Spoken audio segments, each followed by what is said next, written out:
muri Iran ibintu bikomeje kuba bibi cyane, bikomeje gufata indi ntera intambara ishaka guhuza Leta Zunze Ubumwe za Amerika na Iran na Israel imaze kuba ifata indi ntera cyane, ndetse kugeza muri aka kanya leta ya Iran cyangwa se ubutegetsi bwa Iran bwavuze ko butazemera n'aka na gatoya kurangira nk'imbwa cyangwa se kumanika amaboko gutyo gusa ngo batege ngo Amerika ize ikubite nkikubita akana gatoya. Oya, kugeza ubu ngubu abategetsi ba Iran bamaze gutangaza yuko nyuma yuko Amerika yohereje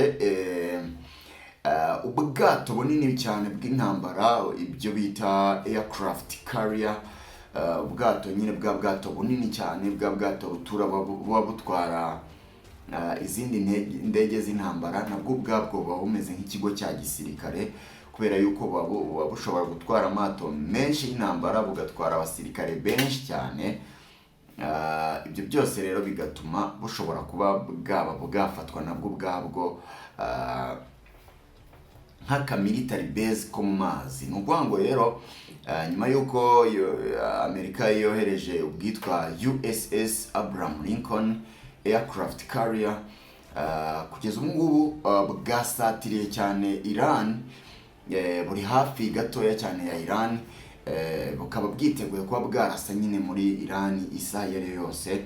Ariko rero Iran nayo yavuze yuko ngo idateze kurangira na gatoya nk'imbwa cyangwa se itazigera imanika amaboko, ahubwo ko nabo bari kwitegura igitero gikomeye, igitero gihambaye, igitero cy'akasamutwe mu gihe cyose Amerika izaba igerageje kuba yarasa muri Iran ikoresheje ubwo bwato bwayo bw'intambara n'izo ndege z'intambara, ubwo bwato buhetse. Mu gihe cyose baramuka barashe muri Iran nayo yatangaje ko yiteguye guhita isubiza vuba cyane, ihita yihorera nayo irasa kuri Amerika ndetse no kuri Israel, cyane ko Israel nayo isa yamaze kwinjira muri iyi ntambara noneho nayo mu buryo bweruye. Hanyuma ku rundi ruhande Trump nawe akavuga yuko ngo Amerika ikomeje kureba uburyo ki yakoramo kino gitero neza kikagenda neza, ariko akongera akavuga ngo abayobozi ngo ba Iran ngo bari guca ku ruhande, ngo bakagerageza ngo kubwira Amerika ngo yoroshyemo baganire, ngo bagirane nyine icyo yise deal, ngo bagirane deal yo kuba nyine baganira bakaba bahagarika intambara mu buryo bw'amahoro.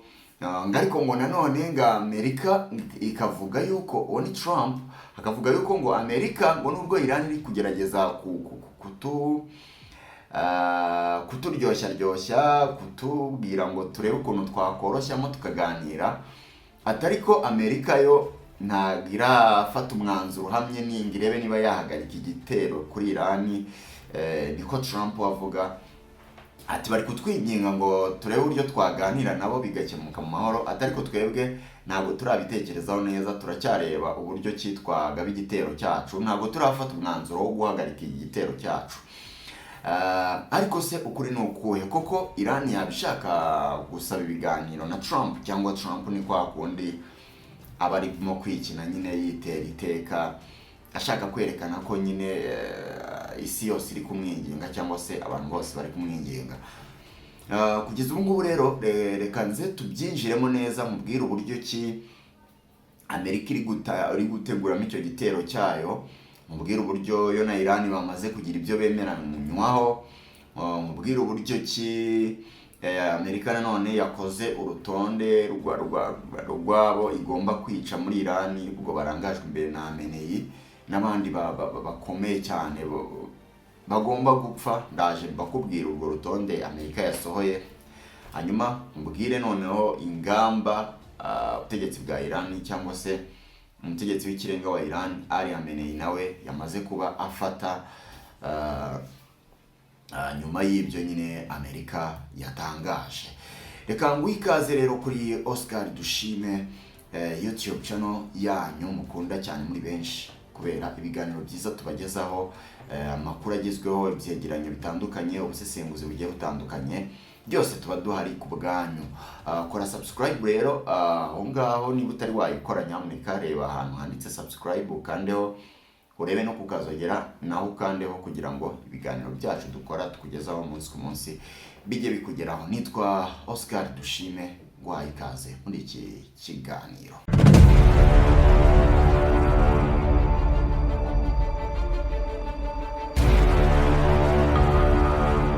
Kugeza ubu ngubu rero umuntu wa mbere uhangayitse, utorohewe, uri mu bihe bigoye cyane kurusha abandi bose ku isi, ni umutegetsi w'ikirenga wa Iran, uwo bita Ali Khamenei. Uyu nguyu rero Ayatollah Ali Khamenei ubu tuvugana ari ahantu pembeni mu bwisho bwiwe, aho ari gutegurira imigambi yose bucece, aho hari ifoto yagiye hanze igaragara ahantu runaka yari yihishe, yicaye nyine ari wenyine kabisa, ahantu mu gisare kinini cyane, yifashe gutya mu gahanga, yubitse umutwe,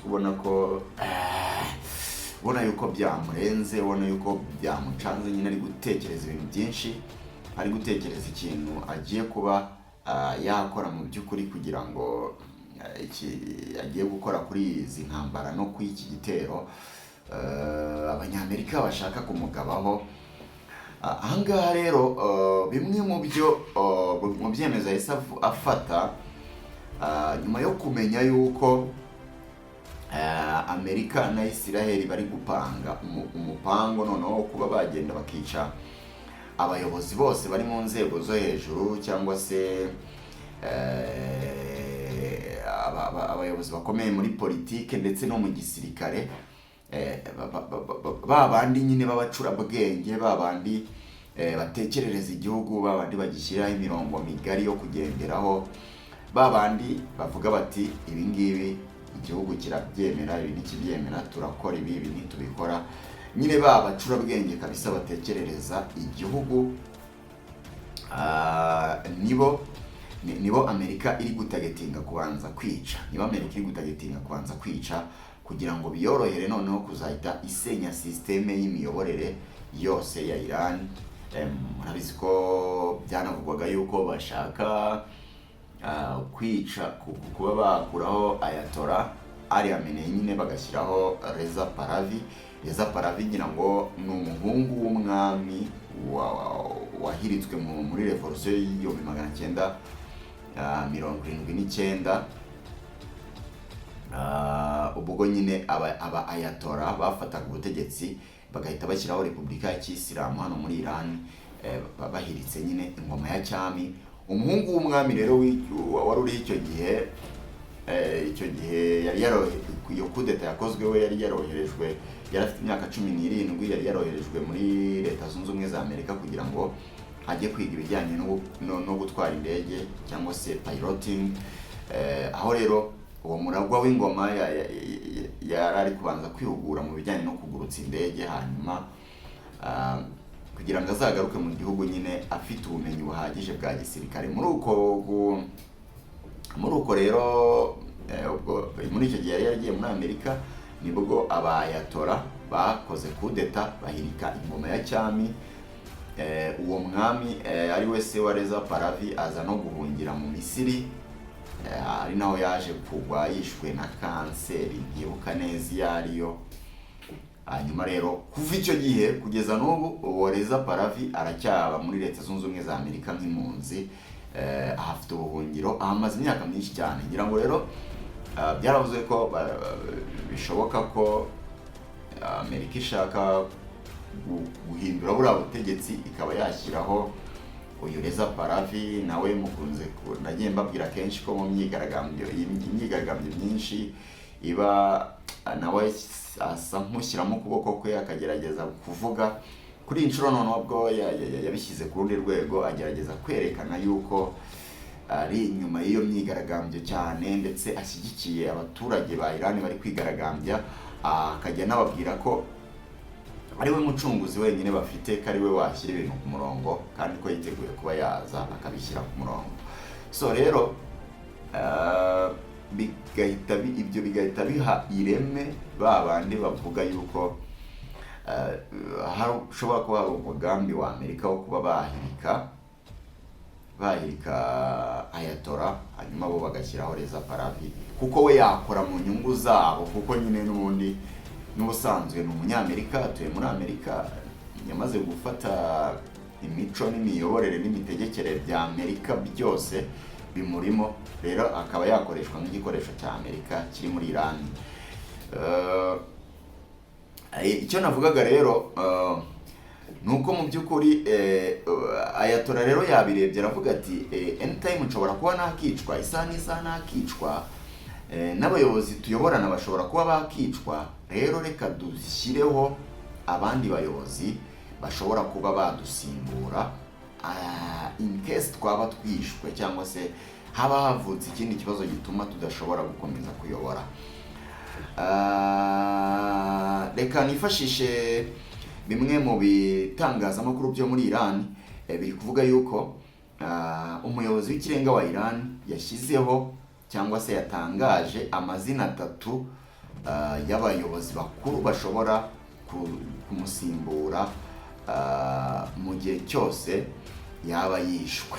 Akaba rero yamaze gutangaza amazina 3 y'ibanze y'ingenzi ashobora kuba yamusimbura mu gihe cyose yaba yishwe mu by'ukuri. Abo ngabo rero abayabatoranije bigendeye ku bushobozi bafite, kuri potentials zabo, uburyo ki basanzwe bakora, uburyo ki byanze kunze areba hafi aho mu bari mu iyo systeme y'imiyoborere yabo, n'ubundi akaba ari we bahitamo. Kugeza ubu ngubu rero Leta Zunze Ubumwe za Amerika ndetse na Israeli bamaze noneho kuba bakumvikana kuri iki gitero, kuri uku kugaba ibitero muri Iran. Ngira ngo murabizi neza yuko Israeli yari imaze iminsi itarashyigikira neza iby'iki gitero cya Amerika kuri Iran, kubera yuko yavugaga iti nyaboneka nimuramuka mubagabye igitero natwe biratugiraho ingaruka, abanya-Iran ntabwo bari bugende gutyo gusa, ntabwo bari buheze mu mvugo z'ubu, niko abajenizi bakunda kuvuga, bakavuga bati ntabwo bari buheze, n'ukuri baraza guhita baturasaho, cyane ko n'ubundi Iran yari yavuze ko Amerika niramuka irashe kuri Iran, Iran nayo izihimura irasa kuri Israel no kuri Amerika. Israel rero ikavuga iti ntabwo twishoboreye guhangana na birabi n'iramvura y'ibisasu bya Iran. Ngira ngo mu mwaka ushize mu ntambara y'iminsi 12 mwarabibonye, ubwo Iran yahanganye na Amerika na Israel mu buryo bweruye, bararasana mu ntambara yamaze iminsi 12. Iran yerekanye ko idafite ubwoba na bukeya bwo kuba yahangana na Israel ndetse na Amerika. Yarashe misile zirenga 300 muri Israel, zimwe zigera no ku ntego zayo. Ubwirinzi bwa Israel bufata bimwe, ibindi birabunanira. So rero Israel rero yari imivuga iti nyaboneka Amerika mutwihangane mwe muretse kurasa kuri Iran, kuko ntago tuzi ibyo bahita badukorera, bahita baturasaho, kandi ntago dufite ubushobozi aka kanya bwo guhita tubasha kuba twasama biriya bisasu bya misile, ntago dufite ubushobozi bwo guhangana n'ingaruka z'ibitero bya Iran yatugabaho. Basaga nyine nkaho batarabyumvikanaho neza, ariko kugeza ubu bamaze kumvikana. Hano bari kuvuga ngo US and Israel agree on fast and strong strikes against Iran. Bati Amerika na Israel bemeranijwe ku bitero byihuse kandi bikomeye cyane bagaba kuri Iran. Ati rero US and Israel have reached an understanding to carry out fast and powerful strikes against Iran if needed. Bati rero Amerika na Israel bageze kuri ayo masezerano cyangwa se kuri ubwo bwumvikane bwo gukora ibyo bitero byihuse kandi bikomeye cyane, biremereye, bifite imbaraga kuri Iran mu gihe cyose byaba bibaye ngombwa. Nuko ngo rero Israel noneho yamaze kuba yiteguye kuba yafatanya na Amerika mu kugaba kino gitero.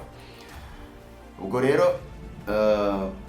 niyo mpamvu birashoboka yuko noneho impamvu iyo ngingo batangiye kuyumvikanaho, birashoboka yuko Israel yaba yamaze kubona uburyo bwo kuba yarasa yakirinda ibyo bitero bya Iran, cyangwa se Amerika ikaba yeretse uburyo ishobora kuzabibafashamo, nko kuba yabaha ubundi bwirinzi bwinshi bwiyongera kuri ya Iron Dome yabo, bakaba babasha kuba biteguye kuba bahangana n'ibitero bya Iran ku butaka bwa Israel cyangwa se no mu kirere cyayo. Urumva yuko rero ibintu noneho birakomeye cyane. Israel nayo iravuga yuko ngo ifite amakuru, ifitiye gihamya, amakuru yizewe. Umugaba w'ingabo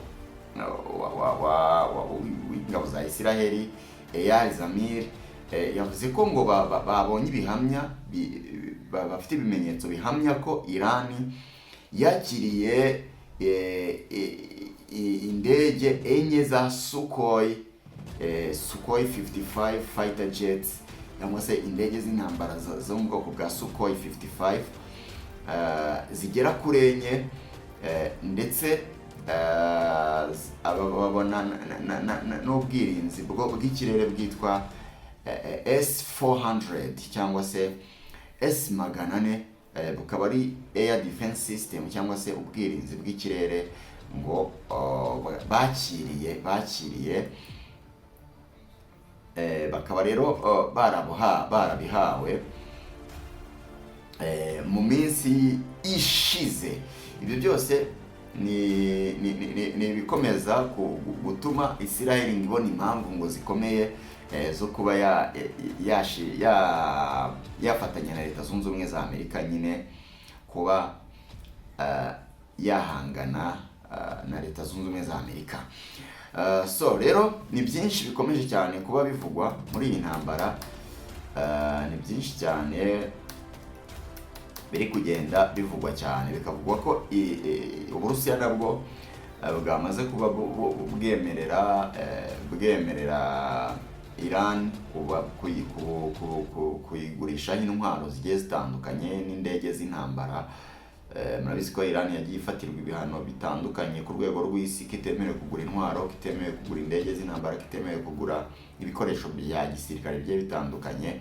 Ariko Abarusiya bo bavuze bati oya, ibyo byose twebwe turaza kubirengaho, ahubwo tubafashe. Intambara rero irakomeza gufata indi ntera, kubera yuko ubu na NATO nayo, bimwe mu bihugu bya NATO byamaze kwiyunga ku ngabo za Amerika ndetse n'iza Israel zikomeje nyine iyi myiteguro yo gutera Iran. Nk'ahangaha bari kuvuga yuko ngo London has deployed 8 FGR-4 Typhoon jets at the Air Force bases in Doha, Qatar and Dahlan, Saudi Arabia. Bati London cyangwa se leta y'Ubwongereza yamaze kuba yakohereza indege ya 8 FGR-4 Typhoon, indege zayo, indege 8 za FGR-4 Typhoon ku birindiro cyangwa se